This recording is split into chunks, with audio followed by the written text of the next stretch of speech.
Welcome to the Equity Teacher Leader Podcast. I'm your host, Dr. Rachael Mahmood. In this podcast, we'll dive into the stories, the voices, and the expertise of incredible teacher leaders who are making a difference through the equity work they do in their classrooms and their communities. All right, welcome back to another episode of Equity Teacher Leader. I am super excited to have Joey Brewer on with us today. Joey and I met at Teach Plus, right? That's right. Yeah, Yeah, and so we're both Teach Plus fellows. And if you don't know what Teach Plus is, we could probably do a whole nother episode on that, right? absolutely. Yeah, and so it's been an amazing experience. We're each on different working groups. I'm working on teacher leadership. Joey, you're working on? I'm working on an AI bill in education. Amazing. Okay, before we get into your AI bill, and this whole episode is all about AI, but tell us a little bit about yourself and where you work. Okay, so I'm Joe Brewer. Joey Brewer. I am the dean of students at Beardstown Middle School, High School, which is in rural West Central Illinois. Before that, I was a high school history, social science guy in Cuba, Illinois. I did that for about 17 years. Rachel, I remember being from a small town and coming to the Teach Plus first in-person gathering, and being a little smaller, kind of rural district guy. I was a little nervous, but Uh, you instantly made me and so many others I know would agree with this. You made us feel at home day one, and that kind of welcoming sense of belonging, man, that is something that deeply resonates in small town folks. So I want to thank you for that, for creating that kind of space when we first met at Teach Bless. Thank you. Thank you for that. I mean, I just looked at you and your smile. I was like, this guy is friendly. Let's go.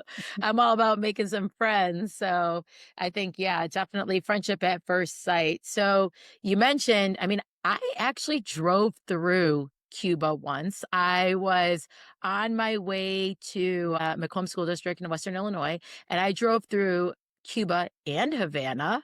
Yep. And, um, Yeah. and when you're saying small town, I mean, Cuba is very small and Havana very small, a Yeah. lot of small towns in there. Tell us a little bit about your community. Sure, absolutely. Well, there's a great saying that if you've seen one small town, that you've seen one small town, right? That's the saying, and that there are so many small towns in Illinois. Each is very, very unique. They all also do school differently, as we'll talk about. I have a quick few stats that I always share on things like this, but 66 of 102 counties in Illinois are rural. There's 1.65 million people in Illinois that are living in small towns, just like I do. That's about as many as the population of 12 U.S. states. So I think as I've been learning in Teach Plus, there's 852 school districts in Illinois, and the Yeah. majority of those are also rural school districts. So I live in this community, Cuba, but I work in Beardstown now, and Beardstown is one of those rural communities that stands out as being really, really unique. One of the more unique rural Mhm. communities in our state. We have students that represent over 30 different nations What in a small town, in a 30 small nations, town. one small town in Yeah, Beardstown. yeah. All right. How did that You'll happen? Um, well, the first chief reason is there's a giant hog processing plant that attracts a lot of migrant workers. Mhm. So it's really common to walk down the hall and you'll hear conversations in multiple languages. You see cultures blending. We just had a couple weeks ago our International Day, and that was a lot of fun. That doesn't happen in most rural schools, but it is an absolute beautiful way to do school. And every small town you come to, school really is the centerpiece of the community. It's the absolute heartbeat. Especially in Beardstown, families count on the teachers at the school for support. So you, as an educator, feel that sense of responsibility that people are counting on you. So that's one of the things unique about Beardstown. I know in general, though, small towns just like Cuba, just like Havana. I think I see this because I'm originally from the greater Chicagoland area. I Mm. went to school So there, and I you're got a my first job. transplant in I, Cuba. I'm kind of backwards. You're Everybody, one of the few people everybody. moving to Mhm. Cuba. Yeah.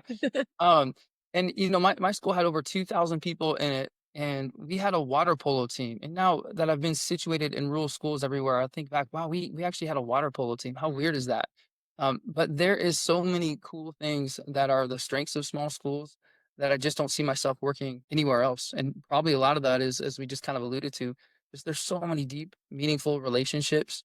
I don't think I've had to learn a student's name for a long time. You just sort of know everyone. It's difficult to fall through. There's also like a generational connection too. A lot of schools have their class photos up, but if you Mhm. walk into, certainly our schools and most small schools are the same, but you're just surrounded with, in the halls, black and white photos of some of the first graduating classes. Historic yearbooks are prevalent, and those are things, by the way, that we can incorporate into our classroom. That's something that I always like to do. But it really instills this sense you're part of something bigger. It roots your students in a place, and it's something I've always encouraged teachers that work in small towns, lean into that. I love that you're just like so positive about living in a small town, your rural community.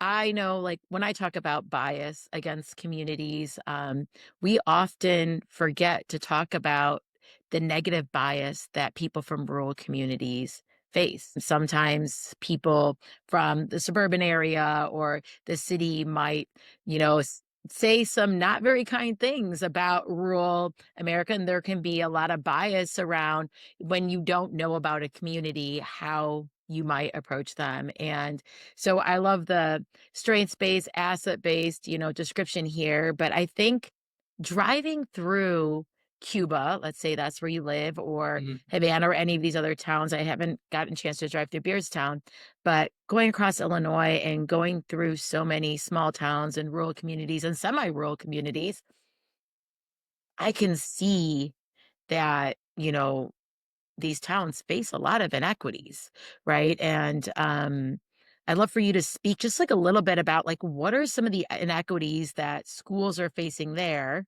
that you didn't face in your school. Maybe some of them are the same.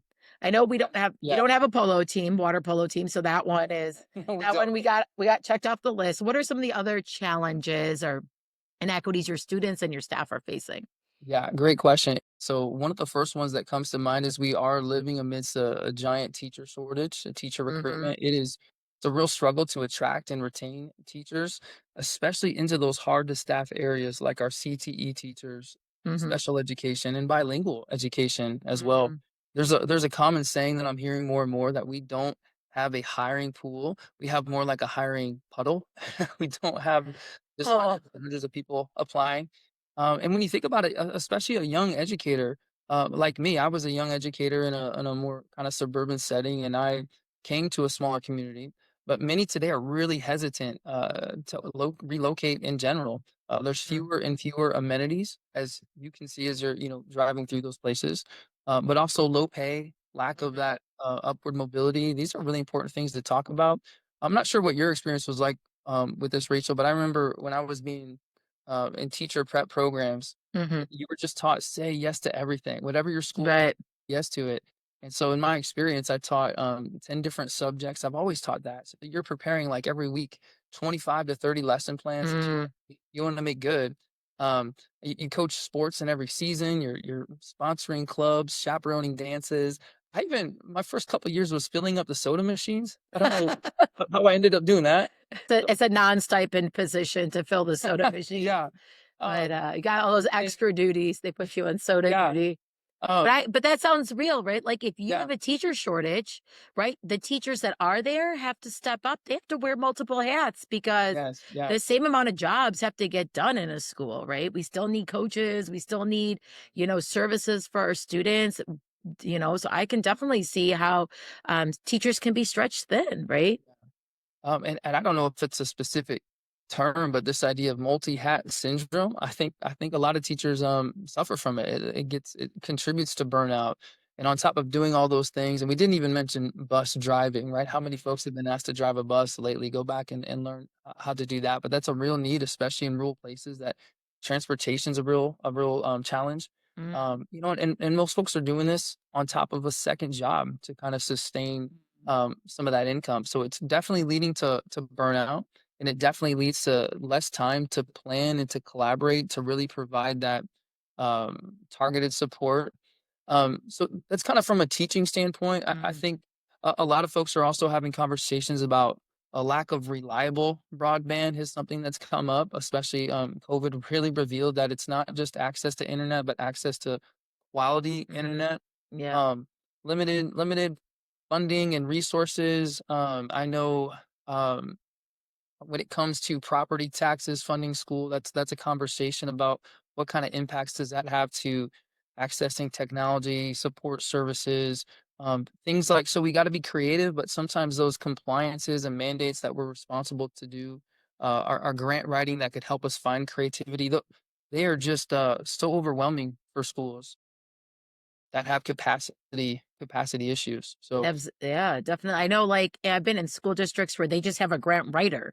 Like, that is just like a position in their district is like somebody that's just looking for outside resources to be drawn into schools. So you're already stretched thin. You're facing a shortage of people, human bodies, whether they're driving buses, whether they're, working in the school and non-certified positions, certified positions, definitely. And then you're talked about your resource gap, whether it be technology or actual resources or even just the resources around. So the community turns inward towards the school to get a lot of resources, kind of like the heart yeah, of the yeah. community. And I always believe schools are the heart Oh, of our absolutely. Yeah. communities. They take care of our babies, and our babies are our hearts. And we know that rural communities are facing these inequities. We know that inner city communities face different inequities, and some same, right? They're also facing staffing Yeah. shortages and stuff like that. Yeah.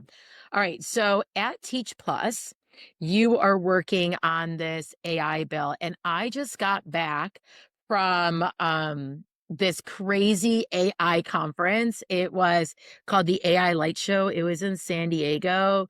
And then on top of it, it had like ASU GSV. And anybody listening to this, if you are into technology, if you are into AI, this is not a shout out for ASU GSV, but you got to Google ASU GSV because that conference was lit. It was amazing. I went to so many sessions on AI. I saw so many AI products that are out there, and they're saying AI, the big equalizer, right? And Interesting. Yeah. so, what have you been doing with AI? Tell us a little bit about that, and then I want to definitely hear after that, like about how it's going to be a great equalizer. Yeah, man, I really appreciate you saying that because that confirms a lot of the reason I started this. The working group in Teach Plus I'm a part of is exploring how AI can support educators, but ensure that we can do that in a responsible Mm, way. And one of our major efforts has been working on a bill to provide clear guardrails for how AI should be used in education, and that's something I was recently fortunate enough to testify in front of our Illinois House, which was an wow. experience I never thought I would have being a small rural teacher to share how it's impacting my classroom, how it could be used as a tool to address those equity gaps. And a quick shout out to Rachel, to our chief sponsor. It's HB 2503. Representative Laura Favre Diaz. She is a former rock star educator herself. And if Sarah and Bill are listening as well from Teach Plus, I was privileged to testify alongside them. Um, but the idea of my interest really comes from this idea of how can it be used as a way to provide targeted supports.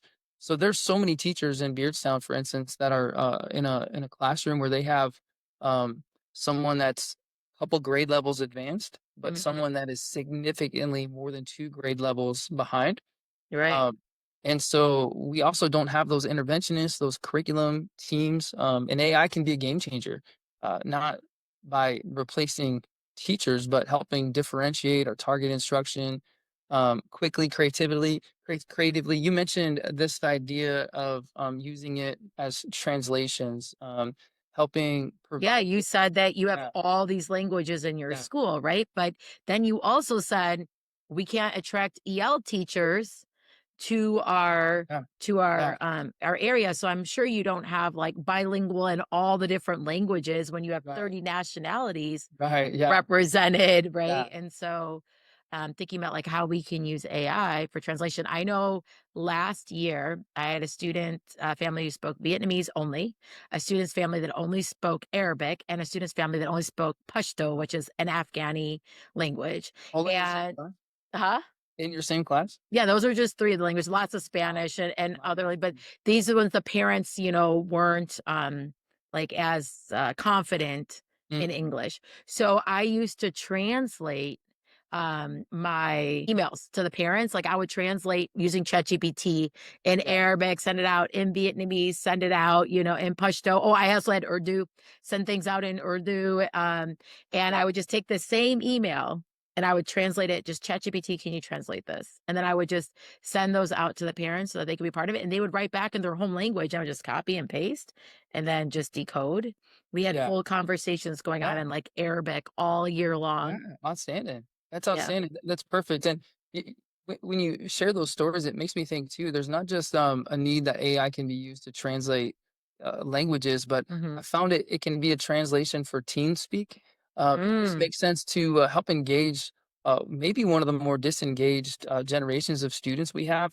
And to say more about that, I think AI, it's not so much just a nifty tool that can help us, target support and address gaps. It's really a signal to rethink our whole approach to school, right? mm. That AI can push us towards that learner-centered, inquiry-driven, that really is an equity thing for students, that they can take charge of their learning, that they can experiment, explore, that they can find meaning. So the quick story that I used when I was testifying was Yeah, tell us.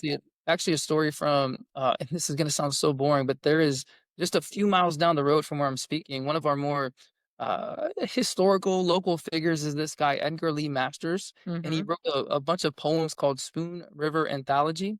Might not Okay. mean as much to people, but he's kind of a big deal in our town. I know they read this guy. Local celebrity. Yeah, he's a local celebrity, but his memory's kind of faded. He has a Mm. historical home that recently was just bulldozed, and there's the Casey's gas station now in its place. So students are growing up, they don't know who this guy is, but it's a really creative poetry book. But the poems are so dense, they're not engaging to teens. So sometimes we can play with AI to translate. Well, what does this mean in a way that can connect with you today? And Mm. not as a way to replace thinking, but as a way to enhance it, to spark meaning, to spark connection. And so students started resonating with these poems when we would do it. And the poems, by the way, are all told from a perspective of this sounds morbid, but dead people, people in a graveyard that are sharing secrets of how they died. Isn't that interesting? That's It is pretty fascinating. But engaging. right Yeah. when you said it, it was like, ah. Yeah. But no, I Yeah. mean, yeah, okay, so, like, after you've completed your life, like, the knowledge Yes. that you Yeah. have carried on, so Yeah, that is it spiritual. and it has this idea of, small towns aren't necessarily, romanticized like folks might have thought that they were, that people had Mhm. secrets and, just maybe small town urban tensions or what are you gonna do with your life to make meaning, purpose, things that my students can resonate with, and so students would start writing their own poems, trying to translate this in modern, to a modern audience, so AI is making language actually more accessible in more ways than just the literal languages, um, but the Okay, thinking still that has to just stay made with me. us. Oh, yeah, sorry, I didn't mean to cut you off, but I was like, No, that just got me thinking about something. Okay, so we know that learning happens when students get new input, right? And they have to go back in their brain, they have to connect to prior knowledge, right? And a lot of textbook companies and curriculum writers, they know this, right?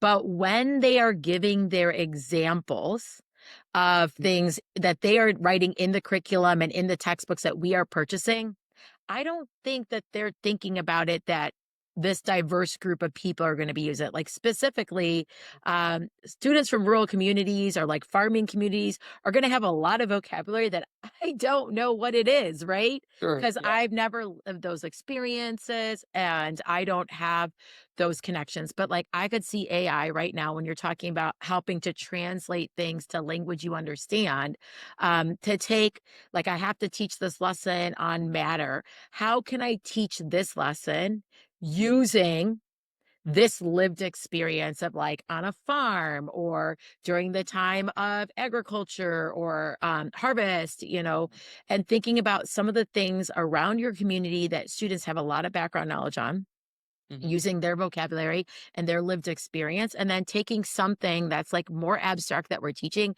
and using AI to help us, translate it absolutely, to background knowledge that they can connect yeah, with, right? yeah, absolutely, That so just kind of yeah. Yeah. Kind of fluent. Well, No, it's a terrific, example of they need to see mm, themselves, in their learning, and that's what it's about, and I think it's less about, "Hey, here's this cool tools that we can use with AI," as much as a signal that, we can't get caught being status quo. We have to mm. have this sense of urgency, um, to help our students take charge and see themselves in their learning, make it more meaningful, make it more relevant, and it can be very, very messy as we're trying to, truly embrace that shift. Yeah, so we talked about from the curriculum perspective, right? That Mhm. definitely AI has been a tool. Now I'm thinking about some of you like your shortages. Like you said, we don't have people for grant writing. Well, AI can write those grants, Absolutely. right? And We don't 100%. have those Yeah. interventionists to analyze our data to the point where we can look at it from like, the effect of truancy and absenteeism and correlate it with test scores. Mhm. Do we need, a data person anymore in schools to do that? I mean, with AI, can AI bridge that gap for your school community, looking at discipline data, Yeah. looking at school data and like putting it together? What do you think? I I kind of share the question with you more. In fact, I even thought of um, what is the right question and who gets to determine what Mm, it means for someone to be successful, for what it means for someone to be prepared. Um, AI is represents that if we are just using it to further entrench this way of doing school in a way that we know is harmful, in mm-mm, a way that is because this is the best we can do, that here's a sort of worksheet. And I mean, I would ask folks, I can't remember any statistics on this, but how many learners today have signaled that school is boring, it's disengaging, it's mm, not connecting with them. um, and maybe some of this is kind of coming from, I'm more of a humanities guy. My mom was a music theater person. My wife is an amazing art teacher. They are my absolute inspiration, where stories and thinking about mm. why we're here, why we're doing these things. These are absolutely the way to lead with what's engaging students today. And so this, as much as we are in these very challenges, as there's certainly more that we could talk about in rural areas. The thing that keeps me in education is it is such a great time for builders. We are in, and I think especially for rural areas, we're in, this kind of dawn of a lot of great innovation is happening. In rural places, you don't always have to be a cog in a wheel. You can kind of slip in and out of that a lot easier, I think, than Mm. other schools. And so it's a great time to innovate. It's a great time to build. And I think that there's a lot of examples of folks doing that. So, Oh, I love that. And like when you think about it, like my school district's huge. We have like 28,000 students. It's like an yeah, amazingly large yeah, district, yeah, yeah. right? But when you're in a small district, like your locus of control to affect or impact the entire district through disruption or innovation or any type of, embracing of the 21st century, like you have so much power to not just impact your classroom. Like for me, I feel like my classroom is like, how can I impact my school? It's so big. How do I impact my district? It's huge, right? Mhm. But I think about like, this is something that you could do. I love that you're talking about disrupting education. Like what we've been doing for so long has just, I don't know. I feel like some of our education just kills the spirit of children, and I met these teachers and they were from a Native American school in Arizona. And they said on their Native American Wow. schools, the very first rule is never kill the spirit of a child. Oh, I love that. And oh my god, and I don't think Yeah, anyone's doing it on purpose, right? We're yeah, doing school the way we did school, right? And so, yeah, I don't think it's on purpose. I think that it's, we're just in the system. This is the right way to do school, whether it be worksheets and direct instruction and whatnot. yeah. But I love the idea of like, how can AI lend to inquiry, Yeah. personalized learning? A very quick story that comes to mind, Yeah. when you share that.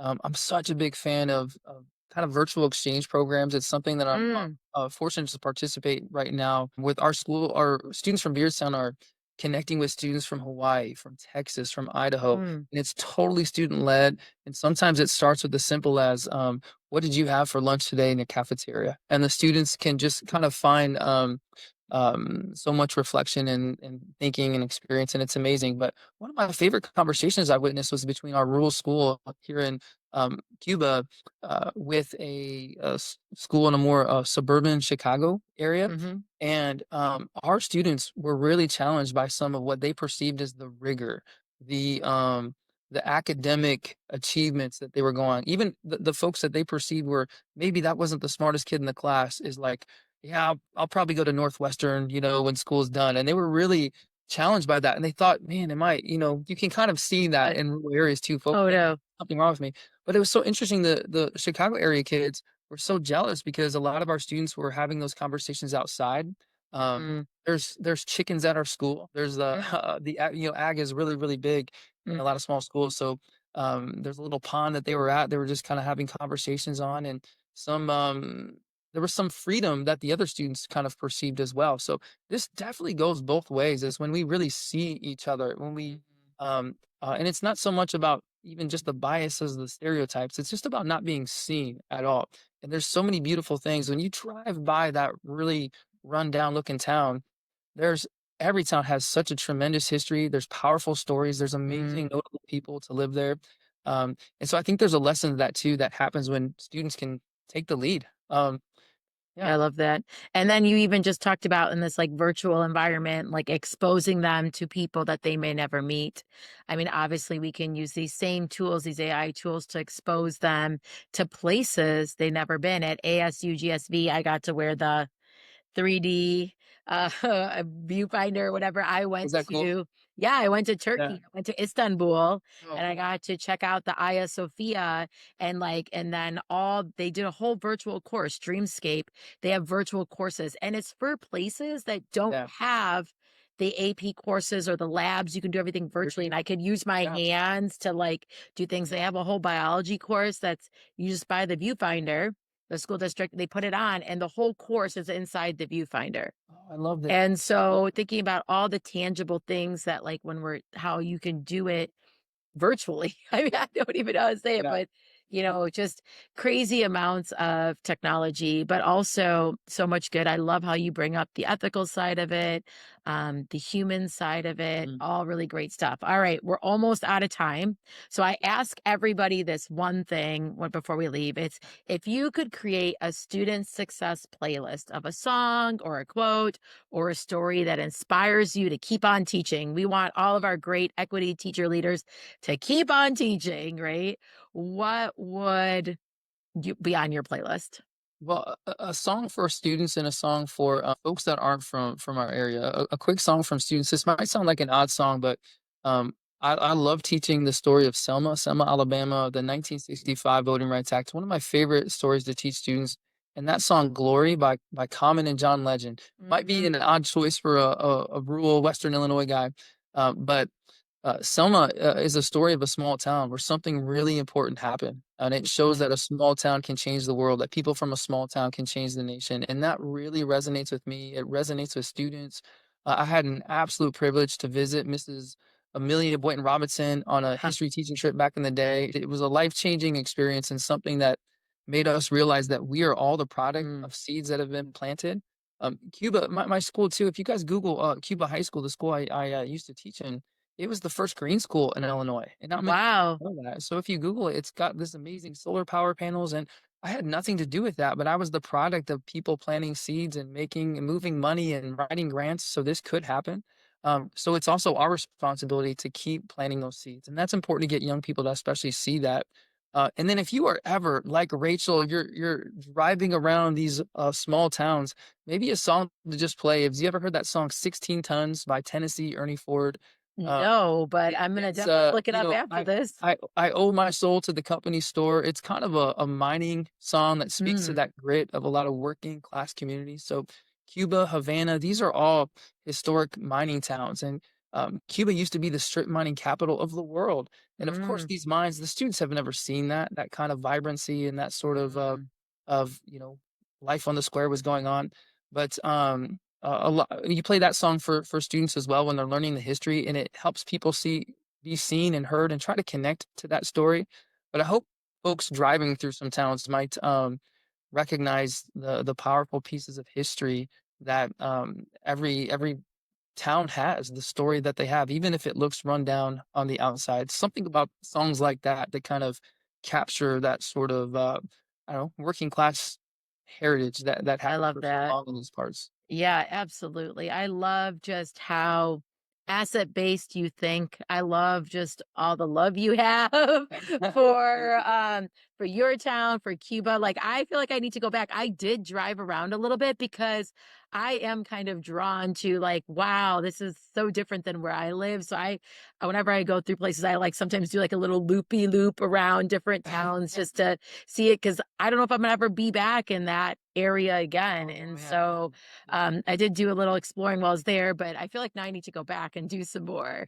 But I really love all the strategies that you shared with us today. Thank you for opening your community up to us and like showing us not only all the beauty there, but also letting us know about some of the challenges and the resilience and the strength and the love that's in your community. And I mean, for all of those things, for the way that you have been advocating for your community with AI and the way that you've been, you know, adding to your community and all the things that you bring it. I mean, you are an equity teacher leader, and that is what this podcast is all about. It's all about the little things that you do, the way you see your community, the way you speak about your students, the way you fight for them to have the equitable outcomes. That's what makes you an equity leader. And so thank you for sharing your strategies with us today, Joe. Thank you so much, and thank you for all the gathering of teachers' stories and putting a spotlight on this state. It's just something we don't get enough opportunity to see others and learn from others. So I definitely would love to drive around up in your neck of the woods, Rachel, and learn so much from you and your community as well. So the feeling is very, very, very good. That's awesome. And, Illinois is filled with so many amazing teacher leaders. And that's why I've decided to spend this whole first season on highlighting the amazing teacher leaders all across Illinois and all the work they're doing to improve our education. Yeah, I'm on top. Thank you so much. Can't be stopped. Shooting my shot.